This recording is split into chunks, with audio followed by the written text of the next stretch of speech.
Hi friends! Who is ready for chapter 4 of Princess Cora and the Crocodile? I am! Let's get to it. Just a reminder of what was happening right before. I think I forgot to remind you yesterday, but here's what was happening before chapter 4. While Princess Cora was climbing the tree, the crocodile was climbing the stairs to the tower. The queen was reading and didn't look up to smile at Princess Cora. "Sit down, dear," she said, "and take out your pen." The crocodile took a quill pen, which you can ask your parents to show you a picture of a quill pen, sort of an old-fashioned kind of pen, and dipped it in ink. "Write down everything I say," commanded the queen. She read to the crocodile about money and banks. The crocodile yawned loudly. What would that sound like? Showing his sharp teeth, but the queen didn't notice. The crocodile looked for something to play with. His eyes fell on the ink bottle. He tried balancing it on the end of his snout, but he turned out not to be good at this, and the ink flowed out, forming a great black puddle.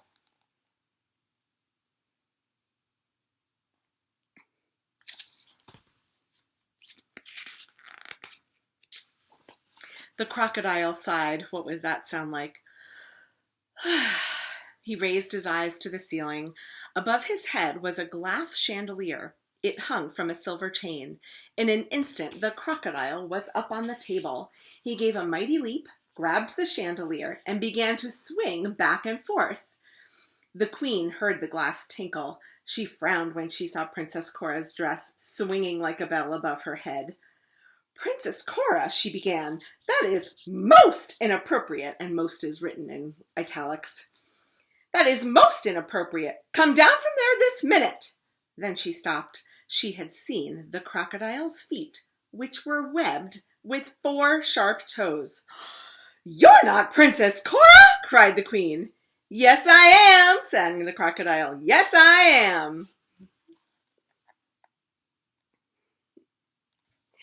The queen wasn't fooled, not one bit. She was a great reader, and science books had taught her how to tell a crocodile from a little girl.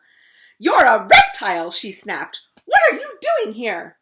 The crocodile went on swinging. His green tail swept the tabletop, smearing the spilled ink. He sang, "I am Princess Cora's pet.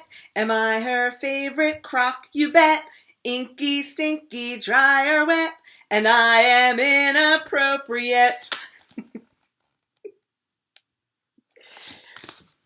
The queen couldn't stand this. "That's a bad rhyme," she shouted. She picked up a fat book and threw it at the crocodile. "Reptile!" she yelled. The crocodile caught it and tossed it back. "Mammal!"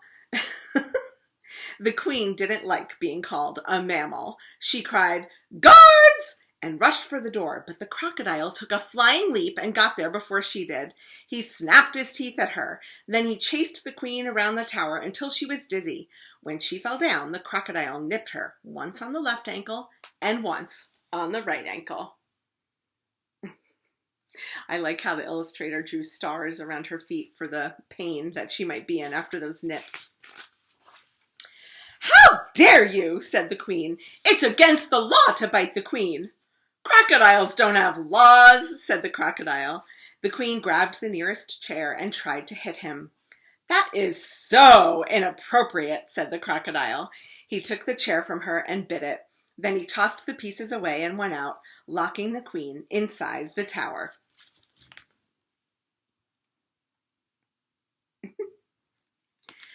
While the queen was shouting for the guards to unlock the door, Princess Cora was kneeling in the orchard, picking strawberries. The strawberries were redder than rubies and smelled like roses and honey. Princess Cora filled her skirt with them. Then she opened the gate and went into the woods.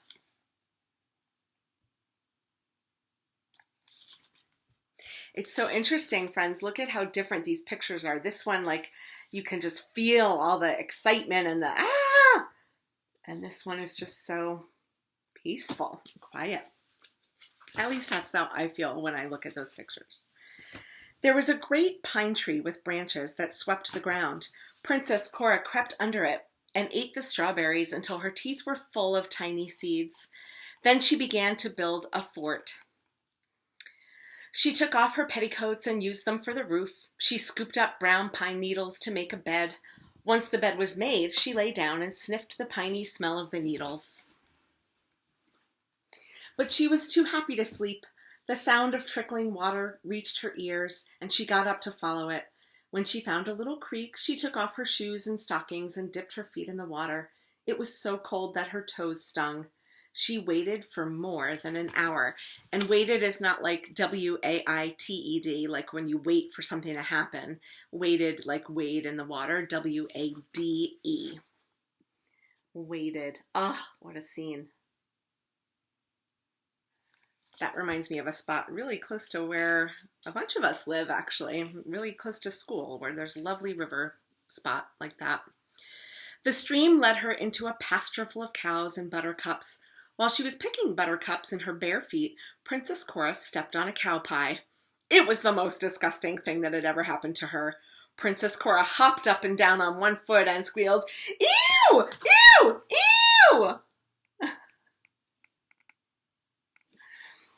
Then she stopped and thought and said proudly, "I'm having an adventure," and wiped her foot on the grass.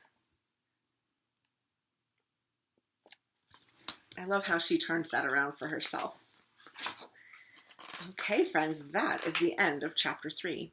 I'm sorry, chapter 4. Chapter 5 is next, and the first, another, well, actually, this might be the same word that started a different chapter we had. The first word of the chapter is while. While. While Princess Cora, Okay, friends. See you soon.